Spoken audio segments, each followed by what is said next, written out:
This video is a creative and animated adaptation inspired by Indian mythology and ancient texts. The story may include dramatization, visual interpretation, or fictional elements added for storytelling purposes. This content is not intended to replace religious scriptures or historical records. Viewer discretion is advised.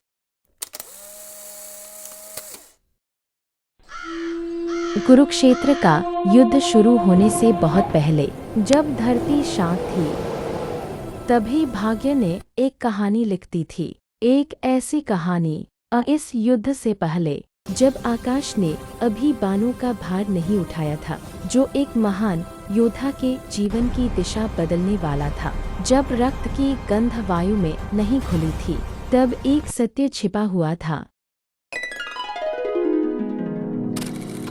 न उसके चेहरे पर राजकुमारी का गर्व था, न रानी होने का अभिमान, बस एक माँ का असहनीय दर्द।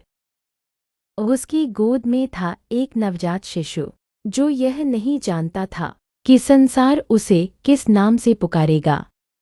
वह बालक, जो जन्म से ही सूर्य का अंश था, कांपते हुए हाथों से, भरी हुई आंखों से, कुंती ने अपने ही पुत्र को टोकरी में रखा। यह कायरता नहीं थी, यह विवशता थी। एक माँ का सबसे बड़ा बलिदान। नदी बह चली, पर केवल जल नहीं बह रहा था, उसके साथ बह रही थी किस्मत। बह रहा था धर्म और अधर्म का संघर्ष। पर ईश्वर ने उस शिशु को अकेला नहीं छोड़ा। एक सारथी अधीरथ उसे उठा लेता है। उसे यह ज्ञात नहीं था कि जिसकी वह रक्षा कर रहा है, वह इतिहास बदलने वाला है। कर्ण बड़ा हुआ, केवल शरीर से नहीं, मन और आत्मा से भी। उसका बाण लक्ष्य से नहीं चूकता, और उसका मन अपने सिद्धांतों से नहीं। पर समाज ने उसकी कला नहीं देखी, समाज ने केवल उसका जन्म देखा। सारथी का पुत्र है, ये शब्द बाणों से भी अधिक पीड़ा देते थे। तभी भीड़ में से एक हाथ आगे बढ़ता है, दुर्योधन का हाथ। वो पहला व्यक्ति था जिसने कर्ण को उसकी जाति से नहीं, उसकी योग्यता से पहचाना। उसी हाथ ने कर्ण को अंग देश का राजा बना दिया। उस दिन कर्ण को केवल राज्य नहीं मिला, उसे सम्मान मिला।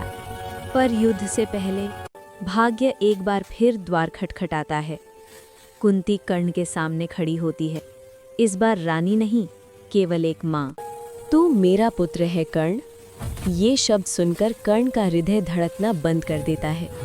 पांडव होने का सत्य और वर्षों का अपमान एक ही क्षण में सामने आ जाता है। सत्य जानने के बाद भी कर्ण ने अपना धर्म नहीं छोड़ा। उसने माँ की रक्षा की, पर मित्रता को नहीं तोड़ा। यही था कर्ण। पर भाग्य पहले ही अपना निर्णय सुना चुका था। जिस क्षण तुम्हें अपने ज्ञान की सबसे अधिक आवश्यकता होगी, तुम उसे भूल जाओगे।